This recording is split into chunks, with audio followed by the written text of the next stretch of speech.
ওর টাকার জন্য ওর সাথে আমি ছিলাম না। ও এইটা খরচ করছে আমার পিছনে, এইটা খরচ করছে আমার পিছনে, কচুটা খরচ করছে আমার পিছনে। ও যা খরচ করছে তার ডাবল আমাকে দিয়ে কামাইছে। ওর খ্যাতি কামাইছে, ওর পরিচিতি কামাইছে। ওর দুইটা মানুষ চিনলে এই মামুনের কারণে চিনে, এই মামুনের কারণে এই বুড়িরে চিনে, নাহলে এই বুড়ির উপরে কুত্তাও মুততে আসবে না। না আছে চেহারা স্রোত, না আছে টাকা পয়সা, না আছে কোনো কিছু। যেই টাকা পয়সা কামায় বাপের টাকা দিয়ে থুয়ে গেছে, বাপের টাকা লুটে উঠে খায়। একটা সিটি ব্যাংকে জব করে, ওদের টাকা পায়, ওইটা দিয়ে ইলিগাল কাজ করায় হ্যাকারদের দিয়ে। যারা সন্তানগুলো আছে, যারা টাকার বিনিময়ে মানুষের ক্ষতি করে, তাদেরকে টাকা দিয়ে ক্ষতি করে। আমার থার্ড এই সোশ্যাল মিডিয়া থেকে টাকা কামায়, এসব টাকা পয়সা দিয়ে নষ্টামি করে, দেশ বিদেশ ঘুরে সোশ্যাল মিডিয়ার টাকা দিয়ে।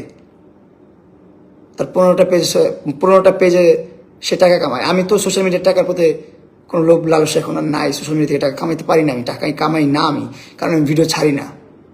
এই মহিলার হাত থেকে আমাকে রক্ষা করেন, এই দুষ্ট মহিলা, ডাইনি মহিলা, এই পিচাসের কাছ থেকে আমার বাঁচান, পিচাসের হাত থেকে। এটা হইতেছে মানুষরূপী শয়তান, এই লায়লা মানুষরূপী শয়তান। সে আমার কথা এখানে লাগায়, ওইখানে লাগায়, ওইখানে কথা ওইখানে লাগায়, ওইখানে কথা ওইখানে লাগায়। আমার সাথে মিষ্টি করে কথা বলে বলে ওইগুলো রেকর্ড করে সাংবাদিকদের পাঠায়। আমি কিছু বললে ওইটা আবার ওই পাশে যে আমার ভাই ব্রাদার, তাদের সাথে নাম বদনাম করলাম না কি করলাম, সেটা আবার তাদেরকে নক দেয়, যে বলে এই মামুন বলতেছে তোমার নাকি মামুনের টাকা মেরে খাইছো। টাকা তো মাইরে খাইছে, বলছি তো সত্যি। তুই বলবি যে প্যাঁচ লাগে বাল খাইতে পারবি আমার? আমি সত্যি কথা বলি, সত্য থাকি। সত্যর কখনো হার হয় না, সত্যর জয় একদিন না একদিন হয়। কি করতেছিস তুই? শুধুমাত্র আমার লাইফে হ্যারাসমেন্ট ছাড়া কয়দিন করবি? তুই বাঁচবি কয়দিন? আর এটা আমার তুই কি অমর? তুই সারা জীবন বাঁচবি? ঠ্যাং তো দুইটা ঢুকে গেছে কবরে, খালি শরীরটা ঢুকা বাকি। আল্লাহ পাক তোরে নেক হায়াত দান করুক, তোরে হেদায়েত দান করুক, নাহলে তুই রাস্তায় পুরা মর। তুই যদি আল্লাহর হেদায়েতের কাম্য না হস, প্রাপ্য না হস, তার মানে তুই একটা জানোয়ার, নাস্তিক, কাফের নাস্তিকদের প্রতি আল্লাহর কোনো ভালোবাসা থাকে না। তুই রাস্তায় পুরা মর। সি আমাকে থ্রেট করছে, আমি লাইভে বলে যাই আপনাদেরকে। আমাকে থ্রেট করা হয়েছে, শহীদ মিনারে একটা টিকটকার মারা গেছে, আমার ভাই ব্রাদার মানুষ, বাজিগার টিকটকার রাকিব বাজিগার। ওর জন্য অনেক শোকাহত আমরা সবাই। কারণ মানুষের মৃত্যুতে যে খুশি হয়, তার প্রতি আমার আল্লাহ নারাজ থাকে, তার প্রতি আমার নবী নারাজ থাকে।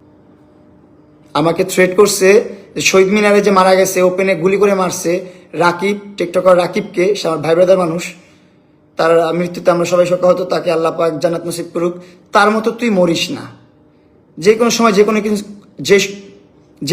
যে কোনো কিছু হইতে পারে, এভাবে বলছে আমাকে, যে রাকিবের মতো রাস্তাঘাটে মরিস না, যে কোনো সময় যে কোনো কিছু হইতে পারে। ও আমাকে ডিরেক্ট লিখছে মেসেজটা, এই টেক্সটটা আমাকে ডিরেক্ট দিছে।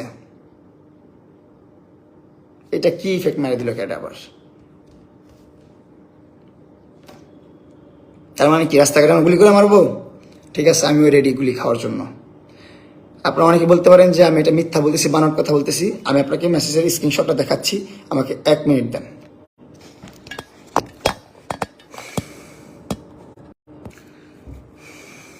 স্ক্রিন রেকর্ড করলাম এই মোবাইল দিয়ে, এই মোবাইল নিচ্ছি, নিয়ে আপনাদেরকে দেখাতেছি এখন। এটা হচ্ছে স্ক্রিন রেকর্ড।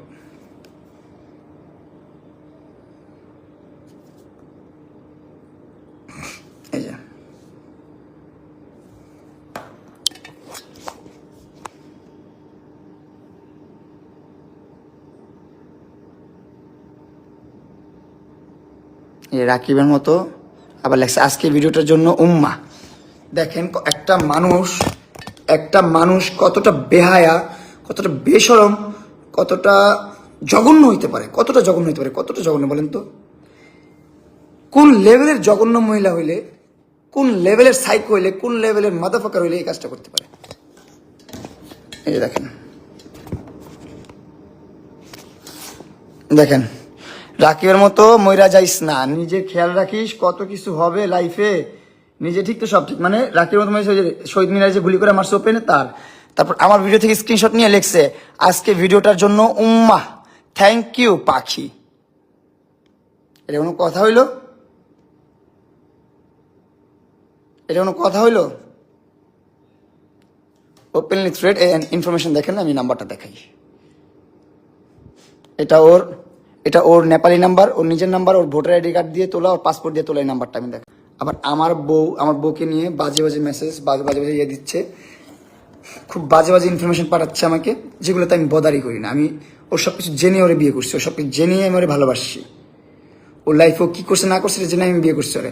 এটা তো এখন সোশ্যাল মিডিয়াতে এসে বলার কিছু নাই। ওর পাস্ট তো পাস্টই, প্রেজেন্টেও কি সেটা দেখতে হবে আমার, তাই না?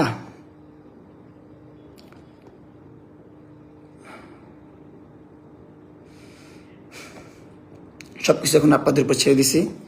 আর আইনের প্রতি সম্মান জানাই, শ্রদ্ধা জানাই। আমি দেখতেছি আইনগতভাবে কি করা যায়। আর এই সোশ্যাল মিডিয়ার আমার পেজগুলো নষ্ট করতেছে, আমার ইনস্টাগ্রাম নষ্ট করতেছে, আমার টিকটকে নষ্ট করতেছে। একটা ইফতি নামে একটা ছেলে সিলেট থাকে, তার ইনফরমেশন আপনাদের কাছে দিছি, আমি আবারও দিব। তাদের ছবি, তার ভিডিও সব কিছু দিব। তার বাপের নাম্বারও আমার কাছে আছে, তার বাপের ইনফরমেশনটাও আমার আছে, তার বাপের এনআইডি কার্ড, তার এনআইডি কার্ড সব আমার কাছে চলে আসছে অলরেডি। তার মারটাও চলে আসবে আজকে সন্ধ্যার মধ্যে, তার এনআইডি, তার মার এনআইডিটাও চলে আসবে। টেনশন কিছু নাই। ইফতি মনে করছে যে সব জায়গায় আঙুল দিলে বেঁচে যাবে। প্রাউড করে, গর্ব করে একটা ইন্টারভিউতে দেখতেছি, একটা পডকাস্টে দেখতেছি, বলতেছে যে আমার বিরুদ্ধে অনেক মামলা আছে, অনেক কেস আছে, এগুলো তো আমার কিছু যা আসে না। আমি এনসিপির ওসমান হাদির অ্যাকাউন্ট খেয়ে দিছি, প্রিন্স মামুনের অ্যাকাউন্ট খেয়ে দিছি, আমার কিছু যা আসে না। এভাবে ও প্রাউডলি বলে, প্রাউডলি ওপেন প্ল্যাটফর্মে একটা পডকাস্টে এসে বলতেছেও। আর আমাদের বাংলাদেশের আইন এতটাই দুর্বল, এই সমস্ত নিউজ চলা সত্ত্বেও তাদের নামে কিছু করতে পারে না, তাদের বিরুদ্ধে কিছু করতে পারতেছে না। বুড়ির নামে মামলা করেন, এখন এটাই করবো। বুড়ির নামে মামলা করবো, হ্যাকারের নামে মামলা করবো, ওই হিজড়ার নামে মামলা করবো, সবগুলোর নামে মামলা হবে, সবগুলোর নামে মামলা হবে। এবার দেখবো আইন আমার হয়ে কেমন লড়ে। বলেন ভাই, আমি কই যাব? কি করব আমি? বলেন কি করা উচিত আমার, বলেন আপনারা।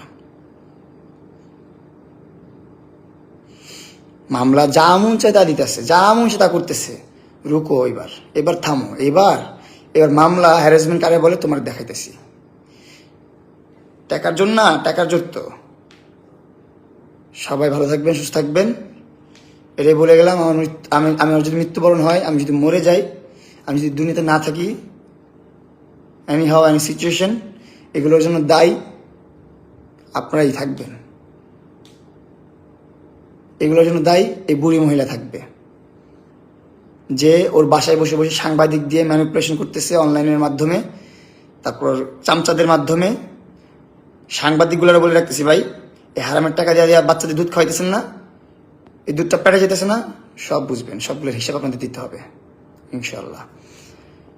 আমি যদি হজ করে থাকি, আমি যদি আল্লাহর ঘর ধরে থাকি, তাহলে আপনাদের বিচার যেন আল্লাহ করে, আপনাদের বিচার যেন আল্লাহ করে। যারা টাকা খেয়ে আমার ক্ষতি করতেছেন, যারা ভিউয়ের জন্য আমার ক্ষতি করতেছেন, যারা ভিউ বাণিজ্য করার জন্য আমার ক্ষতি করতেছেন, আমি যদি আল্লাহর ঘর ধরে থাকি, আল্লাহ যদি সত্য হয়ে থাকে, তাহলে আপনাদের বিচার আমার আল্লাহ করবে, আমার রব করবে, আমার মালিক করবে।